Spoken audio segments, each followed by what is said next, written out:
Episode 124 of Gaming NBS, sponsored by Gamehole Con, gaming convention in Madison, Wisconsin, occurring in November. Get your ass to Gamehole Con. Visit GameholeCon.com for more information. Convention in Madison, Wisconsin, occurring in November. Get your ass to Gamehole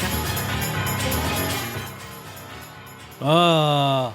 Damn it, I always try to pause the live feed so there's a little talk over, but no big deal. I'm one of your hosts, Sean. And I'm Brett. Welcome to the show. Brett's having a bad day. Yeah, technical difficulties. I have 3 computers in my room and 2 of them are failing, and it's just not good. Dude, if it's any consolation, you look magnificent right now on video. Oh, of course. Of course you do. You do, because what's happening is usually your monitor is so bright, it's reflecting off your face. Oh, actually, that's just I'm just so angry right now. I've darkened. Normally, my radiant personality is what is just reflecting. I can't say that with a straight face. Well, that's true too. Yeah. All right. How are you, Sean? I'm smashing, dude. I don't know. I guess I'm just glad to be here, Brett. Well, that's good. Yeah. Shall we get into this thing and talk about stuff? Yeah, let's do it, man. Let's go to random encounter. Sure. No announcements. Let's go. Do we have announcements? I don't know. No, I really don't have anything. I mean, I can say, are you going to GaryCon? I know I'm going. I've told people I'm going. Are you going to GaryCon, Sean? I am. I am going to be at GaryCon. I don't know in what capacity. I do have to get a badge. I haven't registered for any events, but all the events are probably filled. I'm going to go there and take Happy Salmon. We're going to play our asses some Happy Salmon. Remember this? Right. You remember that? Did I tell you last time? Did I bring this up? No. I could have. You did not. All I saw was a picture. I saw a picture of Happy Salmon from Tim out there, and I'm like, "The hell is that?" I'm kind of interested. I don't know what Happy. I could have swore I mentioned it on the air last week. If you did, I forgot. So it's Happy Salmon is a card game. Mo Tusino, thank you so much. He pointed it out. So if you were sitting in the lobby of the Clarion at Gamehole Con last year, Brett, did you see those like 6 dudes around the table? That was the guys that were all jumping, and Dave Beatty goes, "What the hell is going on?" Those guys. Yes, remember that? Okay. I got the game. I got that game. So now we got to get if Dave Beatty, which I believe he is going to be at GaryCon. We have to get Dave to play Happy Salmon. Then that's what we have to do. So the deal is, if you're not familiar with Happy Salmon, it's a card game. It comes in a little salmon, like a little stuffed salmon, the little cards. 3 to 6 players. There's 4 things you do. There's a card that says high five. There's fist bump. There is switcheroo. And then this totally explains the yelling, high fiving, fist bumping, and switcherooing that was done to our immediate. And there's Happy Salmon. And so what you do is each one gets a little deck of cards, and you look at them. And the purpose is you're supposed to get somebody else that matches your other card. And if you do, you do the action and then you drop the card. And the first person that gets rid of all their cards wins. So it's a weird social connection. Wow. Okay. It's like an Uno thing almost. Hey, high five. Fist bump. Switcheroo. Nice. Oh, Happy Salmon. So Happy Salmon is when you go to the other person's arm, and then it's kind of like a handshake, but you extend it into their forearm, and then you tap it 3 times. 1, 2, 3. That's a Happy Salmon. That's just weird. And then you drop the card. Man. Happy Salmon. Switcheroo. Fist bump. Yeah, that's pretty much what it sounded like. Yeah. Okay. Interesting. Yes, man. So that's the announcement. I'll be there at GaryCon playing Happy Salmon all day.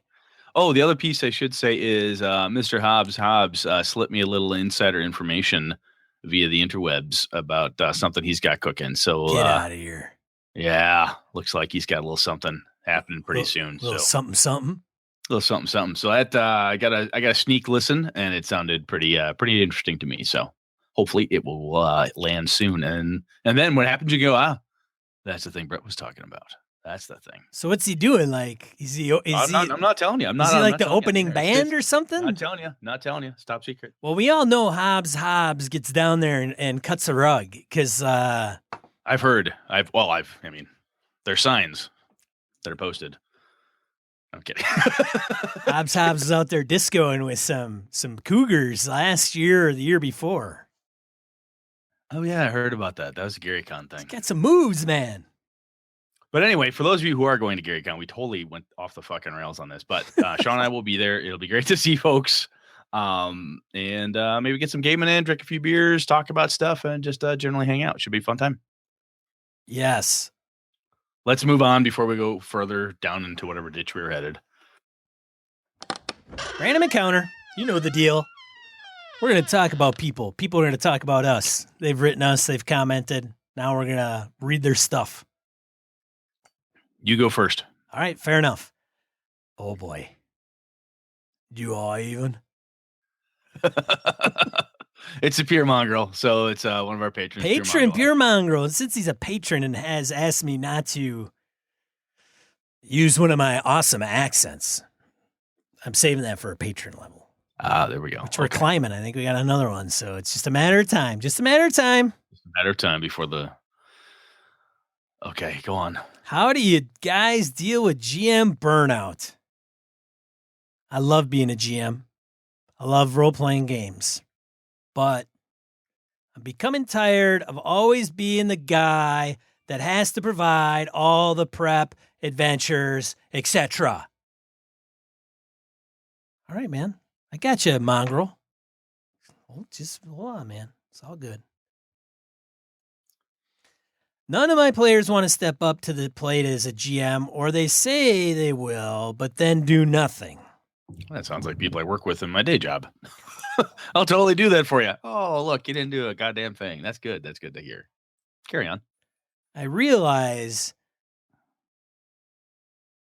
I probably sound like a whiner right now. Hopefully I conveyed that properly. Nice. But I have not been a player in over 20 years. What? I like my players, and not everyone can GM, but I don't have the option to play in another group where I live. So I am the GM. Any advice on how to revitalize and make GMing more fun? Well, one of the things that I threw out to Mr. Mongrel was James Pace, one of the listeners of the show, longtime listener, has been working on a game, and he periodically posts up that he's looking for players because he's play testing and so on and so forth. And he had hit something up, and then Mongrel said this, so I hooked those two up together via the OG Plus community. And even with Mongrel being down under, I'm pretty sure that James will be able to help him out, at least get some gaming in. So, and a few other people on the G Plus stream commented about that. I mean, online gaming is kind of like where it's at, really. I know the time zone change can be a challenge, but I know a number of people who keep odd hours, right? They've got night jobs. They work different weekends, or if it can be a weekend day or weekend evening or early morning or something. If the game is good, gamers will get up and game at the crack of dawn if it's a good game. I gotta ask the Mongrel though, why? Why doesn't any of his players want to GM? Maybe they're afraid. Maybe you guys are a tough group to GM for. Like maybe one of them knows they give you grief, and they don't want to be at the other end of that grief, even if it's making fun. Well deserved. Yeah, well deserved. Making fun, joking around. Like Brett's games, I bust his nuts every chance I get. Yes, he does, and it's okay. So Cthulhu would be like, dude, I don't want to GM, right? Because he'll probably think that I'm going to bust his nuts. Well, the other piece too is, and I don't know. I mean, Mongrel's talked about this in other messages and such, but it's conceivable. Another thing to do would be to do the old indie gamer thing, for lack of a better phrase, and get them to do some GMing for you, right? I mean, you start handing out work. You start getting them to do stuff. What's in the room, what's over here, getting them to do some of that prep work for you during games. We've talked about this before. And once they kind of get the hang of it and like it, it's that baby step, if you will, into being a game master, or taking a game, that may be game master less, or one that doesn't have quite such a heavy game master prep requirement. I know he plays a lot of Savage Worlds from what I remember about our Mongrel. Yeah, yep. But there may be like Dungeon World is really low prep, in my opinion, from what I've read and the couple times I've played. It might be worth looking at a game that requires less prep, or one that you can do very quickly on the fly, or one that not only requires less prep, but also allows you to source the table more often and drag those players into that kind of a quasi GM like role. That's something I started doing. It made my game mastering more fun. Yeah. The other thing is, he mentions like finding another group isn't an option, but because there may not be anybody in his area, but man, don't be restricted. I mean, there's Roll20, man. There's free games out there. Like people post a game looking for players all the time, and you just join one. Like, granted, you're kind of hit and miss depending on the style of game, but well, I'll tell you what, though, you never know. From doing this podcast, running into guys like Eric Farmer and Wayne Humfleet, and now Grant Wayne was in Michigan and now he's in Wisconsin. But tons of folks, I'm like, oh my God, you live in Madison. Oh, you're not that far outside of Madison. Oh, you know Sean too. Oh, you're local. Oh my God. It is kind of interesting this when you hit people up online, you start looking for Roll20 games, and you, similar in my opinion to the whole podcasting thing, next thing you know, there's you might find out somebody 2-3 streets over, one town over, is a gamer. You didn't even know that person existed, and there they are. They're ready to play, and you could conceivably run across a couple groups like that. I mean, that's how I found out that that Jim, who plays with Sean and I work with Jim. I had no idea he was a gamer, and Sean goes, "Yeah, Jim plays." I'm like, "Well, fucking hey!" So now he's a resource I can draw from, and so anyway, just I guess don't be afraid. We've said it before. We'll say it again. Don't be afraid to reach out online, start bugging people, talking to people, even if you, Mongrel, have to run a couple games online. You may find people like, wow, that was fun. I think I could do something like that. I'd like to try to run too. You may find people more willing to give it a go online, right? That your local group may not, but hey, what the hell? Run one on Roll20 or something like that, and then see what comes of it. You might give you some more options. But I started using some of the old indie tricks of sourcing the table and things along those lines, and that has increased my enjoyment as a game master and helped me stave off some of the burnout. So that's always a good tip in my opinion. GM burnout though it's a topic, Brett. We could do it again, you mean? Did we do it all? Did we do all? I'm sure we did a little bit, but I'll tell you what though, it's one of those it's one of those topics. A lot of the topics that we've covered, there's no reason that we can't go back and revisit and refresh our opinions thereby. So the good I shall put it on the list. So the good thing is I may forget, which allows us to have just as like double the amount of content. It's like watching a movie with my wife. Unless Susan has seen it about 5 times, she doesn't always remember it. So the second time, it's like it's brand new to her. Right. But the bad thing is the listeners are going to be like, dude, Sean, you guys talked about this like 3 times in the last 2 months. You totally contradicted yourself internally and externally. How'd you do that? Anyway, next up, we have Jim Fitzpatrick commenting on Google+. He says, I feel like I've been throwing a lot of stuff at the wall of the BS sphere lately, but one more for the crowd. You know how there's National Novel Writing Month, World National Module Writing Month start over. You know there's National Novel Writing Month. Would National Module Writing Month work? 5e is SRD'd now. Lots of other systems have fan content policies. This would make a kick-ass website, collect them once a year or at the end of the year, maybe polish them up, post them for everyone to enjoy. Now, Jim threw it out as a kind of a neat idea. A number of people went, boy, that could be a lot of work. And Jim's like, I know it would be a lot of work. I don't know if I've got the time or capacity to do it myself. It was just kind of a brainstorm, kind of idea. A lot of people thought it was pretty cool. And actually that got me thinking of, I have a little something here that Corey Wynn had gifted to Sean and I a while back. And I'm thinking about doing some sort of an adventure write for Gaming and BS as a challenge, and then giving this little item, a little OSRE type item away. So thank you, Jim. I appreciate you even coming up with the idea and thinking about it. Got a lot of good responses on Google+, and gave me the idea to get a little contest going on our side. I think that could be fun. Yeah, absolutely. Over to you, sir. Crimfan, a frequent commenter on our blog, comments on 118 Urban Adventuring Part 2. Once again, great episode. His words, not ours. Just disclaimer. It's good to say that because, yeah, all right. It's a text. You can absolutely run D&D with just one player. though often what you need to do is have some supporting cast around for combat. Typically, a pet or henchman or two does the trick to beef up the PC appropriately. The player can run them in combat. It works a lot better with two players so they can riff on each other and take a bit of load off the DM. It works better for medium to high level play, not the lowest levels where characters are very fragile and the DM needs to set up scenarios appropriately. One way to have this work is to have each player have an ensemble cast of player characters. Having each player have a main PC and then a secondary PC, say a henchman who's lower level but tough enough to be credible in with the higher level characters. I played in a 3-person game that had this structure for several years and ran a campaign with the same players. Worked really well for our group. Apropos the main topic, it really suits urban adventures where you can have mix and match parties in a very plausible way. But it's not necessary to be in a city. You can have a ship with a crew, away team, anyone. The main reason is to have some interesting sporting cast that the players can take over as needed. The different secondary characters would sometimes have shorter tales that were maybe not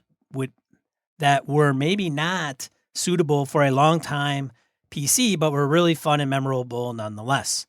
For example, in a Greyhawk game, I had a henchman, a halfling fighter, Bucky, who was rebelling against conformist halfling culture, but really changed when one of the other henchmen was instant killed by a powerful demon. After that fight, he cashed out his magic items and got married before it happened to him. Wise adventurer. Later on, an adventure started where some other PCs met at his wedding. Bucky probably wouldn't have been a main PC that would sustain interest over the course of a whole campaign, but I remember him fondly all these years later, and his perhaps not literal descendants have showed up in later games. Very cool. I think I've mentioned this before around this type of topic, but we have I've played Ars Magica, and one of the things that Ars Magica has, at least I don't believe this has changed in any later versions, was everyone's basically a mage. You're a wizard in medieval Europe, and you make grogs. You make essentially henchmen and warriors and that type of thing. So that way, when your wizard is out doing wizard stuff for a month or 2 days or a week or has to do some research, whatever, you have a character to play. And you can, that's built into that system. That approach that Crimfan is talking about here is built directly into that. However, it's a good tool, and there's no reason not to do that. I mean, that's one of the cool parts about even something as simple as a game like DCC, right? You go through your funnel in a Dungeon Crawl Classics game, and usually what happens is you've got 1, maybe 2 characters left in your stable of 4 or 5 that you went in with, and Sean and Brett pick our favorite one, and that's our character. Well, if you do have 2 or 3 or maybe 20 of you, these 0-level plebes wandered into the grinder, and lo and behold, a whole quarter of them survived. Great. That's actually too many characters, if you will, for all the players. Taking those other ones, putting them aside, having them be henchmen back at the hold or in town or something kind of that the players can draw from if and when needed. So that could be pretty cool. I think there's a lot of when I was a kid, the whole henchman hirelings thing we never got into playing D&D, and I know a lot of other people didn't as well. And I know other people like, oh no, we conquered entire dungeons by just getting rafts and rafts of hirelings and henchmen to help us do stuff. It was nothing we ever did. But the other thing, I look back now and I'm like, you know what? That's actually pretty handy. Get some henchmen, build a relationship with them, and then you've got some ready-made player characters if and when you need them. So that can be a lot of fun. I think it's a good idea. Thanks, everybody, for writing in. Absolutely. Our listeners, I mean, seriously, you men and women that write into us, you guys have some awesome ideas and some really great insights. I've said it before, but it's really, really cool. Thank you very much. Yeah, and it's very much well worth sharing. And Sean, I have to say, I have noticed the large screen TV behind you with different gaming images behind it. So that's kind of cool. I noticed. It's looking nice. Yeah. Nice. Yeah. There was a big, huge ass glare on some of those. I was like, eesh. Yeah, not bad though. Looking good. Of course, for those of us who are not watching YouTube or seeing this video, I like, what the fuck is Brett talking about? But anyway, carry on. All right, let's go on the main topic before I totally make it a discussion. All right, move on.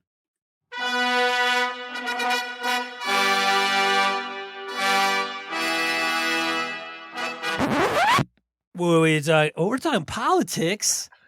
Well, politics and laws in your games. Oh, I thought figured we were not talking no, about no, like real world no, politics. no, Hey, let's bust that no. open, wide open, Brett. Yeah, that's a good idea. Let's just like take that freaking scab and just rip that bitch right off, man. No. Blood everywhere, dude. Huh? That's a good way to get me real riled up and pissed off and make a lot of people not like me. I don't understand what the problem is. So frustrated right now. Craziness out there, man. Craziness. Yes. However, Sean made me talk about the weather, and that turned out to be pretty fucking cool, I thought. I'm like, and he joked last episode, we should talk about politics. I'm like, yeah, whatever. And then I thought about it, and I saw a couple other people have mentioned on different things online that I follow, like politics and intrigue and all that stuff. I thought, that goes hand in hand. I've been thinking about my Avalon game, my Streets of Avalon that I'm running with Chris, Kevin, Emily, and Tom. And politics and the laws play a pretty big part in kind of how that game is structured. So I thought, you know what? Let's talk about that. Let's see what it is. So kind of, Sean, what I'm looking at here is, do you use political layouts, laws, and so forth as a driving force of your games, as an influencer for player characters and storylines or NPCs, or is it not even focused or just kind of there, and what ups and downs may or may not be? Make sense? It does, and I would have to say that I definitely need some more help in that space. Laws, yeah, I mean, you got restricted items. Oh, here comes Johnny or Jane law person comes along, wants to, ruffle the feathers of the player characters. Yeah, you can't be wearing armor like that in town. We're peaceful folk. That's right. Or, they go into a place, they're not supposed to be brandishing weapons. Yeah. They get boarded. They got boarded. They got to have permits. Yep. Walk into a bar, you got to dump your guns in the bin or something. You're not just allowed to roam around with laser pistols in every tavern. Come on now. So I think the cool part, just from a very high level, politics and the laws of the local area, wherever it is the player characters are interacting, the cool part for them is it does kind of set the stage for some tensions, story arcs, and just ready-made conflicts whenever you need them. Or even if you want to have a reason why the player characters have to do a thing or supposed to do a thing, or someone's engaging with them, this kind of setup really helps. If you want to do a game about intrigue and the machinations of the ruling class, nobles versus commoners type of thing, or wars, every war has a political reason, even if the political reason is it's based on religion, but the nobles or the ruling class want in on it, or there's somebody, a terrorism thing, and we have to do something because that's just, the way the political climate is. All of that type of stuff sets a really good backdrop for the player characters to interact with.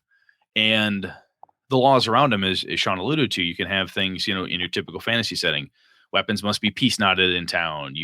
Should you be wearing plate mail armor, full dress, crusader armor walking through town? Is that allowed? Is that grounds for questioning? And all of those pieces, I mean, even if, what do I say, if anybody's ever seen the old Clint Eastwood movie Unforgiven, and when the guys are coming into town, there's a sign out there that says basically no guns. You have to turn them into the sheriff. And a couple of people show up with their guns, fail to turn them into sheriff, and sheriff shows up and kicks the ever-living shit out of everybody who didn't follow the rules, because God damn it, here's how that goes. Great conflict component. Now I'll tell you though, Sean, when you have laws like this, I think, and tell me if I'm wrong, I think one of the reasons why you and I know I used to have troubles using them is that laws are a lot like other things in the game, is that if there's too many of them or too complex, or you don't keep them top of mind, they're difficult to introduce. Right? Yeah. And so if you could say, yes, you should have, there's a series of laws for this is what happens if you are caught thieving. This is what happens if you're carrying an unsheathed sword. This is what happens if you're carrying plate mail or chain mail openly, and so on. If you do that, if you set that up, you have to be prepared as a game master or players to deal with the consequences and have it happen regularly. And I think a lot of times in the midst of the other things that are happening at the table, those pieces get lost or can be forgotten about. And it's difficult to just roll it in and then yell at the players who've been wandering around Avalon for 6 sessions and say, "Hey, you're wearing chainmail. You're not supposed to be doing that." Like, you fucking kidding me? I passed 16 different guardsmen and other people, and no one said a damn thing. How is that possible? You have to have answers when you haven't used it regularly or and that type of thing. What do you think, Sean? Am I making any sense there? Yeah, I think many adventures, if you're talking about classic, traditional, classic, whatever, role-playing games, fantasy-based, I think a lot of the politics gets lost. The politics and law tends to get lost unless you are running a specific game centered around that. You can incorporate it, but I think most of the times people are like, we're going to send you out, do something, and then it's out into the frontier. There's nobody around. You go into a dungeon, maybe, not always, but.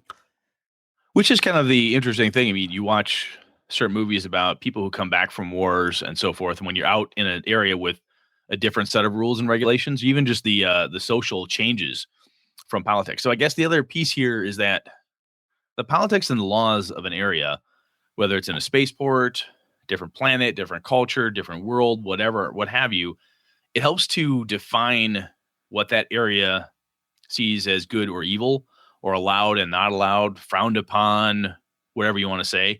It's a way for you as a game master to specifically point out to the player characters that, hey, it's flavor, if you will. It's a very pointed way to say, hey, this is the setting, and you can help make it more real.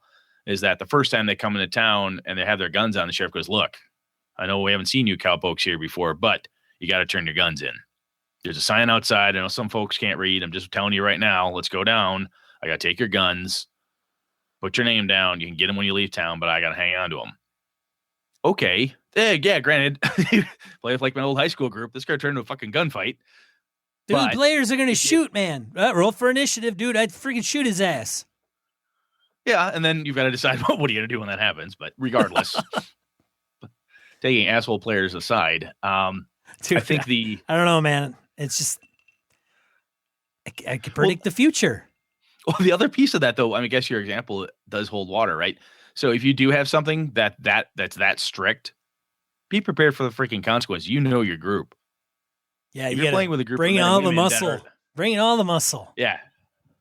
If you're playing with a group of men and women who always shoot first and ask questions later, and you say, "Well, you know what I'm going to do? I'm going to fix their little red wagon. I'm going to make them hand their laser guns in before they get into this tavern." All right, you're going to have a big laser gun battle outside the tavern. That's what you're going to get, because that's what the players always do. So again, though, kind of as I alluded to at the beginning, there have to be ramifications for those things. You break the law, something must occur. We've talked about this a little bit before. I think, though, that the other piece with that is then, okay, there's just the regular interactions with the law. Okay, I can't have my guns in town. Surrender your laser pistols here. Peace not your swords. But the reason that's there is not always just for public safety, right? The reason it's there's a political reason. Whether the political reason is public safety, great, good for those politicians to do such a thing, or if the reason is I'm doing this because I the noble class, want to keep the commoners unarmed. Ooh, because that's safer for me. Stratification. Right. Exactly. Oh. Or if it's, hey, look, we own this space station and we're neutral territory between the syndicates, the alliance, and the whomever else. We don't want any fighting here. So everyone has to follow these strict rules because we're trying to maintain, from a political perspective, our neutrality. Because our neutrality is what allows all the merchants and people who live here to make the most amount of money. So everything is geared towards that. So instead of it just being as simple as, well, this is, public safety and murder's bad, so on and so forth. What's the political reason? Why is it there? And if you want to add the layers of intrigue and such, okay, what reasons would someone have to be subversive to that political movement? If you have alignments, that's pretty simple. You got chaotic evil versus lawful good. You've got the subversion and the reasoning behind that. But in a different type, say a superheroes game, you go out and you do certain things. You break the law. You Wolverine up and stab a dude in the head. You could get in big ass trouble for that. Or is there a political movement of people that are trying to make supers not beholden to the same laws as everybody else? The players may be like, yeah, that sounds pretty good. I'm a superhero. I should not have to follow the regular rules because I'm a superhero. What does that do in a political society? Then you have a group of people that are pissed off and start making sentinels to go kill the fucking mutants because they're really sick and tired of all these superheroes having rules and regulations and freedoms that they don't have. They feel that they're being pushed down. Make sense? Follow what I'm saying? Yeah, it sounds vaguely like a movie of some kind. It could, or a series of comic books or something like that. Yeah. Huh. I wonder if they've broached that subject. Huh. They may have. There may have been a Batman series or various other things, Dark Knight, something like that. Right. But when you, I think Harry Potter probably. Harry Potter, mostly Harry Potter. Yeah, Harry Potter. And saying, have you ever done Nations at War, like actively at war in a campaign? Actively, no, not actively. But Eberron is very intriguey, very politicky, because there was a war, and the Five Nations had been in war for a long time. And then now when the campaign starts, if you go by the typical campaign setting, the campaign starts like 2 years literally after the war ends. So they're at peace, perhaps a tenuous peace. Is that the idea? Right. Yeah. Like Christian mentioned, who's a big Eberron fan, Christian Serrano mentioned that, the Cold War kind of peace. And then there's a lot of immigrants, right? Because there was a country that was basically wiped off the face of the earth, Eberron, Corvair, which because it's called Sire, becomes the Mournland, and all of the individuals that kind of live there. I mean, bad stuff happened, crazy stuff. Nobody knows what, and because they leave it up to the DM to kind of keep that a mystery, and it's never divulged. The Iron Kingdom setting, the original one back when it was for D20 30 and 35, that had a fair amount of that as well. Excuse me. The Warhammer world has plenty of different politics and so forth in it. Even if you just take the Warhammer Fantasy Battles components, why these races and nations hate each other. And so we've talked espionage before, right? And you've talked about Chad Parrish running that Cold War game, espionage game. Yep.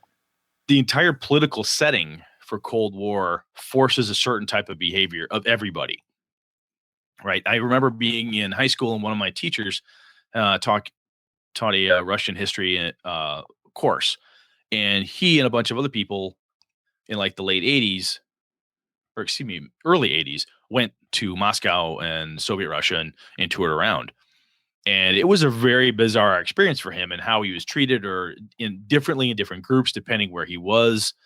And from then when Soviet Russian folks would come over to study America, then he would get tapped to help them around, the Wisconsin area if they would end up in there because, he spoke fluent Russian and so forth. And because of his connection to universities. And they would talk about how odd it was, where, back in the day when if you were an American in Russia, were you thought of as a spy? I don't know. If you see a Russian here and you're a commie, and then people would they had a certain perspective and an expectation, the movies, everything, all the media at the time, this group was our foe. So if you take the concept of a Cold War, or if you're actively at war, that makes it even worse. And all those political pieces, right? So if you're actively at war with the Wood Elves, and your character is a Wood Elf from a different nation and strolls into town, that could have a lot of things that you might have to account for. You have press gangs. You got people like, look, hey, you look like you're over 18. Get over here. You're able-bodied. Next thing you know, you're in the army. There's lots of things that can happen depending where you're at in the political climate. Excuse me. And just, again, as I say, laws are one thing, but if you want to get to the intrigue and the rest of it, you take it up a notch as to why are the powers that be implementing these rules? Policy, man. Policy. Yeah. Yes. Yeah. Like HR. Exactly. Pretty much. Yeah. Why are they doing this to me? Well, because if they do that, then everyone will just quit on their own. They don't have to do anything else. I mean, that's just how that works. Keep the man down. Exactly. Keep it down. Yeah. So Sean, you're saying that you don't do it well, or you need help with it. I mean, does what we're saying here, does this make your brain tick a little bit, or what do you think? Whoa! I don't know if I need any help, Brett. You specifically said you needed help. Okay, I could maybe a little bit. I gotta incorporate it a little bit more. That's good stuff. Like not campaigns, no combat, all intrigue. crossing, double crossing, politicking, positioning. Wilderness of Mirrors, all that good stuff. Yeah. Yeah.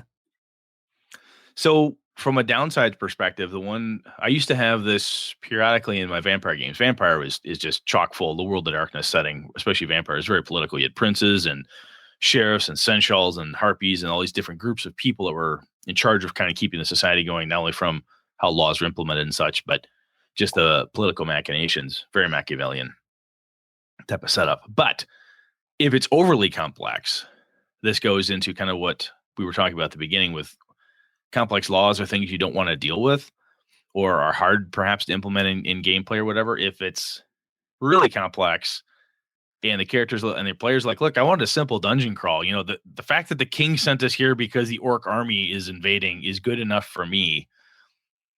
Perhaps straightforward politics is better than hardcore machinations. You can still have tastes of it, and that, the Alliance has, chartered your vessel to go to this planet to see why the lithium miners are rebelling, or I don't know what the fuck, I'm making shit up, but what's going on, why this union is having trouble here, or what's wrong with the Dralicites, or whatever the case is. That can be very simple. Like, hey, this group of politicians wants to see what this group of politicians is up to. Go figure it out. And it's very straightforward. Sort it out, come back, report, get your credits, and move on. It doesn't have to be complicated. But if the players seem to really grok that stuff and they like it and they want to go deeper and figure out what's going on with the Dralicite envoy, well, maybe you've got yourself a little intrigue on your hands and the players are pushing that direction. You still have plenty of gunfights, just can amp up the social stuff. Yeah, man. Send a couple Jedi over there. Meet the trade, whatever the hell they're. Yeah, Trade Federation right outside Naboo, and wonder why they got the Star Wars guy between us goes, the trade, whatever the hell they're called. Right. Yeah. Star Wars guy doesn't know what it's called. Trade Federation, goddammit. Brett knows it's the Trade Federation. That's funny. Dude, I think we should just take an episode and just butcher the shit out of everything just to annoy everybody. Just go absolutely bonkers.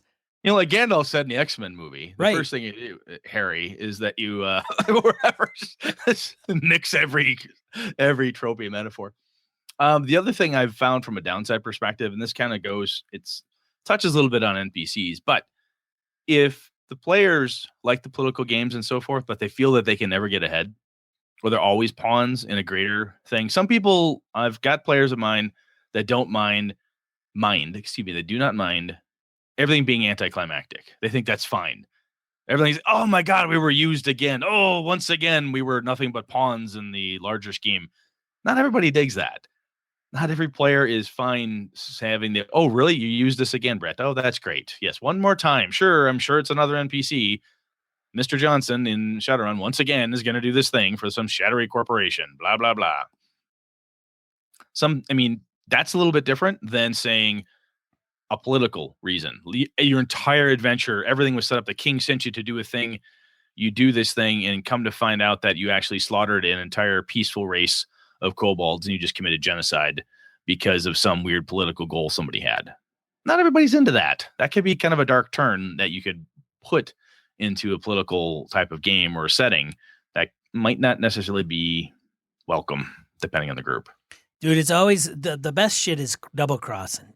Send an envoy, right, somewhere in the name of whatever government you are dealing with. Whether even if it's not a government, maybe it's just a group, right? Maybe it's a clerical group, right? An envoy. You got to go check it out. You're like a neutral party, man. You're going to go, you're tasked with go checking it out. And then you go check it out, and then that party's dead. And then you're left holding the bag, and then you're tied to the original monarchy. Or whatever, monarchy, oligarchy, whatever the damn government is. And then what happens then? Like, what unfolds? Yeah. Holy shit. Yeah, and suddenly you're on a side. I didn't want to be on a side. Too bad, motherfucker. You're on a side now. You better pick a side. Yeah, exactly.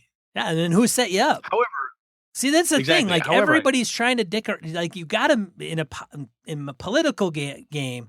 You always got to have, as a GM, a method of dicking around with everything behind the scenes. No, absolutely. I think that's the whole. Even Night's Black Agent with a Conspiramid and that type of thing. Who's doing what? Why are they doing it? Right. Oh, this vampire has connections over to the Russian mob and connections to this group of Cubans. Oh, and he also knows this group of mafioso. Oh, and he also is tied into this Florida gangbanger group. Okay. Well, that means push, push, push, push, push. I mean, just working your way through that type of setting, even if it's not, the vampire at the top, even it's the Lich King at the top, or it's the family who's been the shadow government behind the emperor for the last 50 years, just sorting that out, righting the wrong, or whatever the case is. Game of Thrones, man. Game of Thrones, dude. That's a good, holy cow. How, it's plotting and double crossing and knowing everything.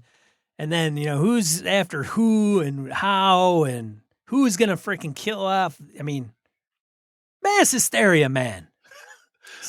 But we talked about this a little bit, right? Even with a political game, with a focus on it, you have the intrigue, you got the spying, who's doing what. You got plenty of double and triple and quadruple crosses and double, quadruple blind moves and wilderness of mirrors and all that shit. There's plenty of assassination attempts. There's plenty of opportunities to use all those divination spells that the players have been hanging on to but haven't used. All that, checking for poison.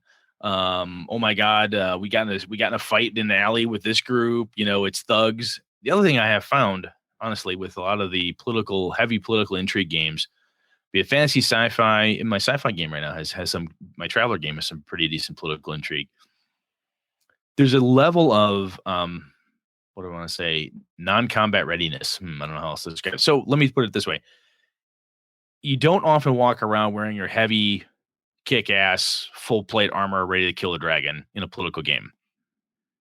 You're attending a dinner. You're attending this gala event. You're at this thing.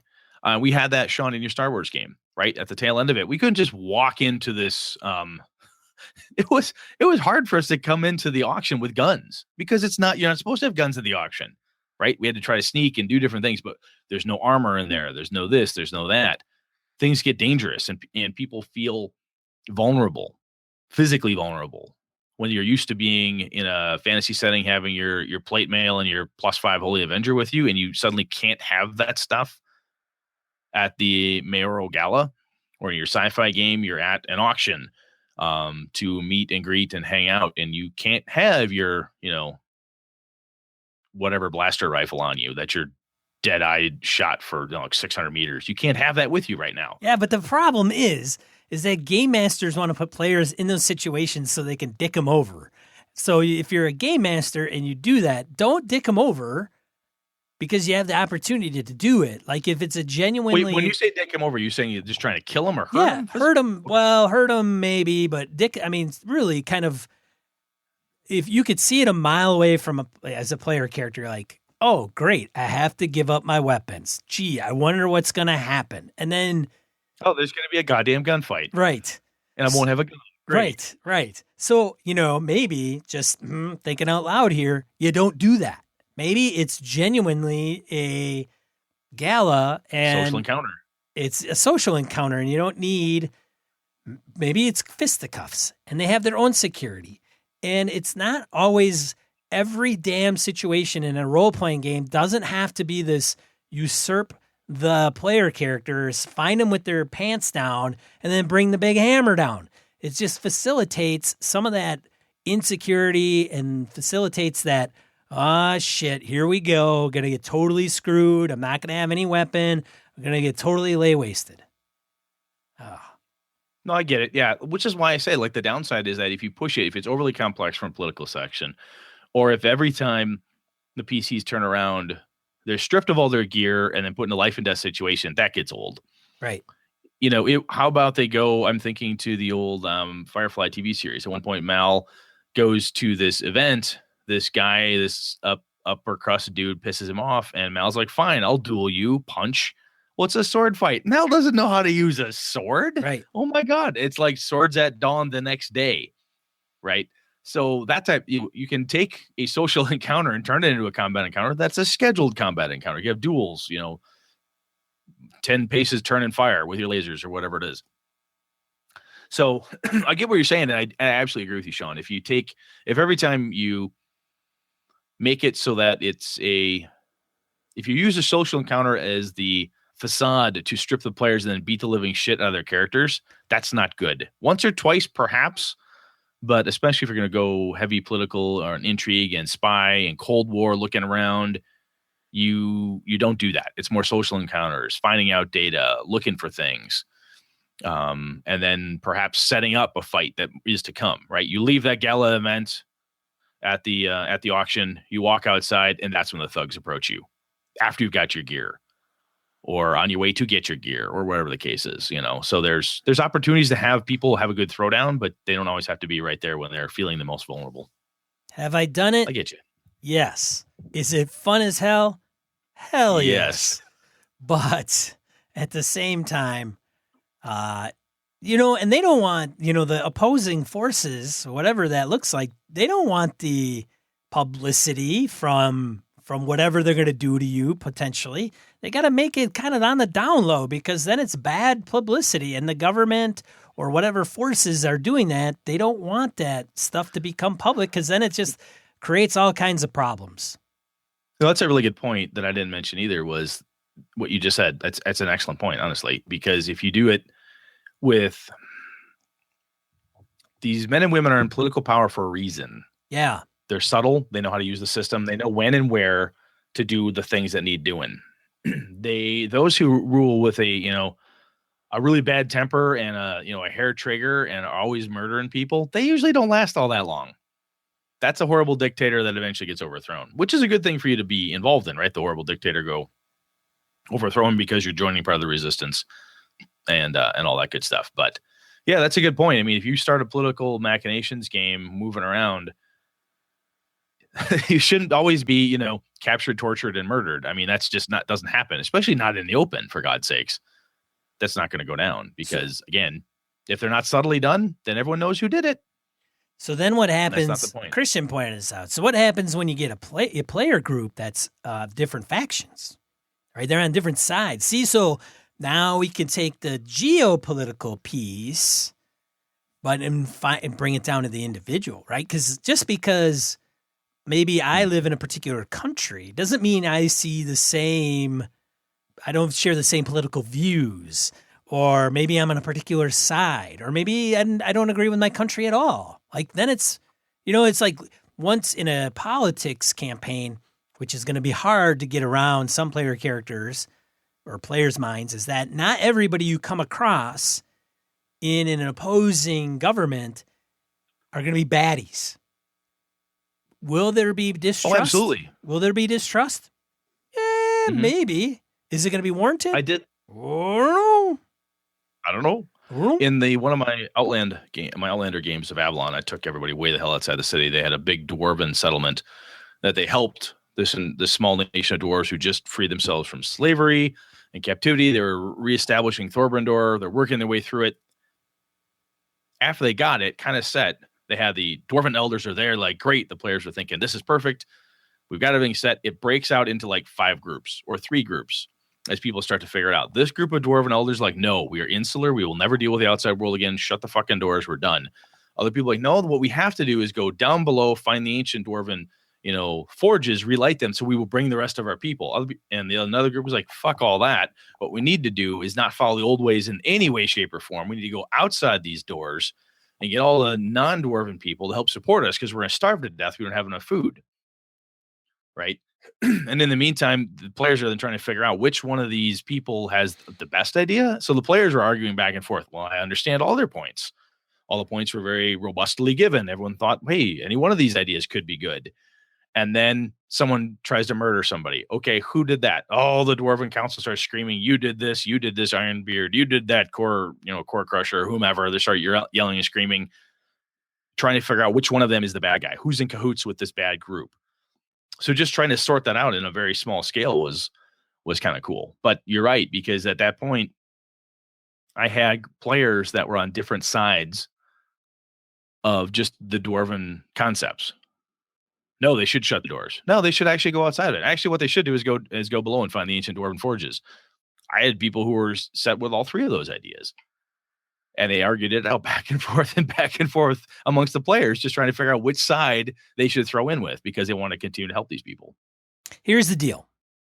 If you want to run a political campaign, one of the things that you can do to get this kicked off and really make it just go nutso is have a main power, a main force, a main individual, main bad person, whatever that is, and have them completely and utterly motivated by greed and money.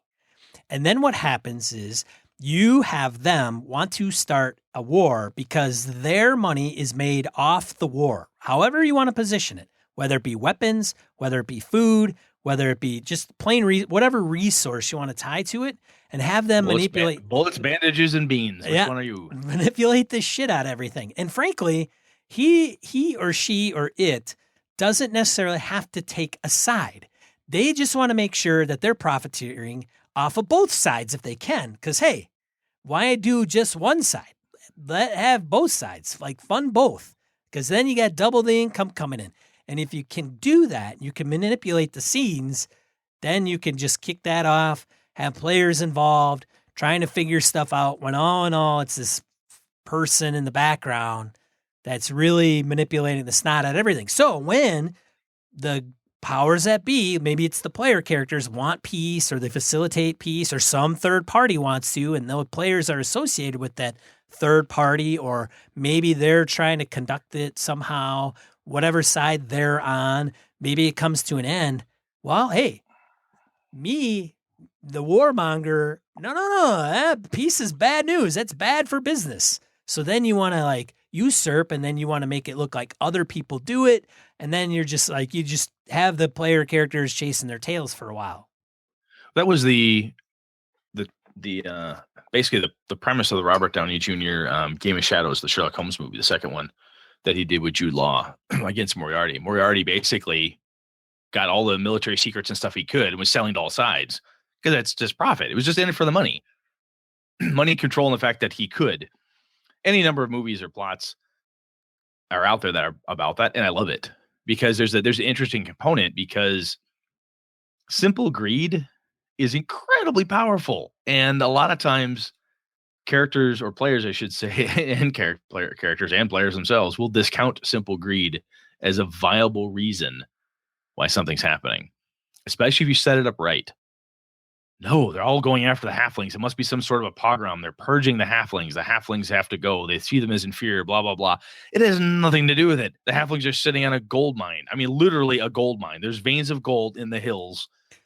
The halflings don't know about it. Get rid of them. But this guy does. Gotta get rid of them too. Yeah, gotta get rid of them. Gotta go. Yeah.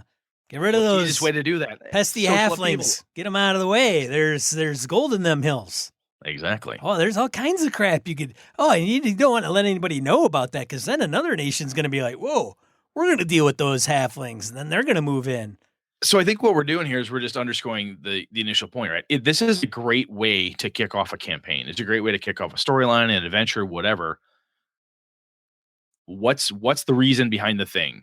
What's the political reason that the X is happening? Why should you go and clean out this dungeon at all? Why would you do that?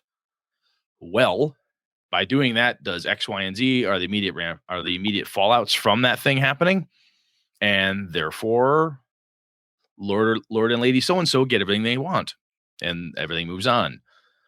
You can end up cleaning out dungeon after dungeon for the king, only to find out that the king is a money grubbing fucker, and he's been sending you around to do this stuff for his own political gains or reasons. I mean, there's all sorts of ideas behind that, so there's cool stuff there. I think we beat that horse, man. I think we're good. All right. Let's get into die roll. Yeah. Die roll. A few points we want to bring to your attention. Give you some maybe gaming incentive, some links. Brett has a couple. I got a couple. We got some from listeners. Yeah. Go ahead, Brett. Yep. There is a famed gate to hell in Turkey that apparently is continuing to expel deadly air. Link in the show notes. These types of things are fun, even if I think we've had a similar link before, or I've seen this out on the internet before, fabled gates to hell, different sections of the earth that people locally throughout time have seen as a gateway to hell. Having something like that show up, it screams Dungeon Crawl Classics adventure to me. Like, oh yeah, that's the gateway to this horrible thing. And the next thing you know, a bunch of dumb 0 level plebes are going to go funnel their way through that and see what the problem is.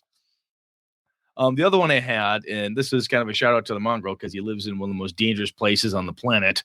A torrential downpour has resurrected an alien-like prehistoric shrimp in the Australian outback. It's this millions of these little crustaceans have been rehydrated by rain in normally arid desert areas. And so they've got tons of these little funky looking, like 3-eyed shrimp crustacean looking things. And that one to me, that screamed like Call of Cthulhu or something along those lines in the Australian outback. Kind of roaming. What happens after this torrential downpour? What happens after this obscenely heavy winter has whatever happens? Yeah, that's fun. Instead, all they have to do is be like those little creatures in the what I want to say, Wrath of Khan, right? They just crawl in your ear, and there you go. Right. The old ones, man. It's just a matter of time, dude. Just a matter of time. Over to you, Sean. So D&D WotC team, they announced what cons they're going to this year. They did not list Gen Con.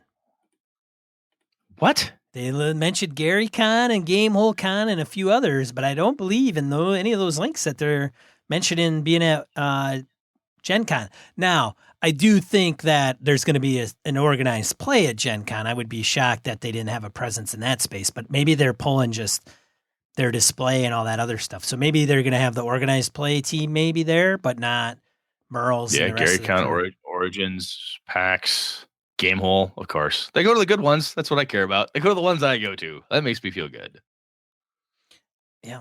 Well, yeah. People with Monsters blog offers some DCC resources. I don't know why. I happen to come across a lot of DCC stuff. And I think it's a good blog. It has some free character sheets and some other things that you can go to. Link in the show notes. People with Monsters. I think it's like People with Monsters. What is that? Who's calling me? Is that you, Brett? No, it is not. Peoplewithmonsters.blogspot.com. Link in the show notes. You know what? Speaking of kind of a callback to my earlier allusion, Jason Hobbs pointed me towards this for a couple things in the past. So this is a pretty good little blog. I got somebody calling me, so it's ringing through the show, and it's bothering the piss out of me, and I can't find out how to do it. Well, I don't hear it, so I'll keep going. So after Sean's done there, we've got some listeners. VC Young is actually posting up his Mutant Year Zero game info out there for folks to see. I've got a link in the show notes. He posted out in our Google Plus community. So if you don't see it here, go out to Google Plus and you can find it. Another listener, Shane Freeman, has a cool article about prophecies in RPGs. Shane pointed this out and went, damn, that's really cool. I have had a hard time using prophecy in my RPGs before, so I have not had a chance to dig into the article, but that's one of those things that is kind of like politics and so forth. You need to practice with a little bit to make it work. There's a little railroad behind prophecy. There can be, right? So you've got to be careful, right? I mean, you could get your conductor hat on and drive people right to the end of that prophecy. Oh yeah, look at that. You are the chosen one. Yeah. And let's see here. You put the next ones in here, so you read this one. I did. MD, Michael Drescher. He pointed this out. He's in the chat room, and he mentioned he let us know about the Age of Runark. It's a Fantasy Age podcast, and it's an actual play of Fantasy Age, soon to be Open Legend. They're a great podcast, and I guess they shout out to us on occasion as a great source of knowledge. So I thought I had them in my podcatcher. I mean, their show is not completely foreign to me, and it's probably a listener of the show, and they're probably running that game and having an actual play. So first of all, thanks so much for doing that. Secondly, I got to put them in my podcatcher. It's Runark. It's pronounced Runark. Thanks, Michael. I got to put them in there. I got to admit, I'm not a big actual play listener, but I will definitely give those guys a try. Absolutely. Oh, hell yeah. I did not know about it, and by God, I'm going to give them a listen. Very cool. Yeah. That's it. We had one for Brad Tucker. Oh, we missed Brad's? You missed Brad, so lay it on me. Oh, did I put that in there? You did. Yes. So Brad emailed us.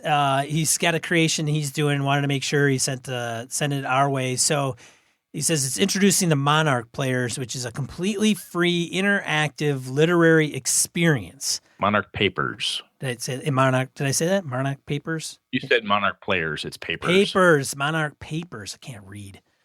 part novel, part game. You are missing piece. You're the missing piece in a puzzle that's remained unsolved for 1,000 years. So are you prepared to follow the trail the Mountaineers have left for you? Are you ready to find your secret guild and join the brave, the helpful, the chaotic, the resourceful, the clever, the determined? Are you ready to see what awaits for you inside the Magic Guide? That website, I'm on the website right now. That looks super sexy. I'm going to say it. There. That looks good. Very nice. Yes, I'll tell you, man, our listeners give us some really cool stuff. The men and women who listen to us, man, they've got some really good tastes. Despite the fact that they listen to us, they're still pretty good. I want to thank Knight Errant JR for the review on iTunes. Thank you so much for leaving that. We appreciate it. Absolutely. Reviews are sweet because I know for myself when I go out to grab a show or whatever I do, I check out the good, the hey, how many 5 stars, how many zeros, who likes what, who hates what. Sometimes you take it with a grain of salt, especially the negatives. You get somebody who says, I don't like, Brett's voice. Okay. You don't like my voice. What are you going to do? But excuse me, but it's really cool that anybody takes the time to put that much effort into giving us a review, even if it's just a couple sentences. Thank you very much. Yeah, no, that's probably the big thing is like, I got to log on. I got to remember to do it. And then I want to, elaborate on why it may be good or bad. And it's usually through iTunes if it's iTunes. So yeah, it's kind of a pain in the ass, but thanks so much for doing it. Absolutely. Yeah. Next week, Brad, what are we going to talk about next week?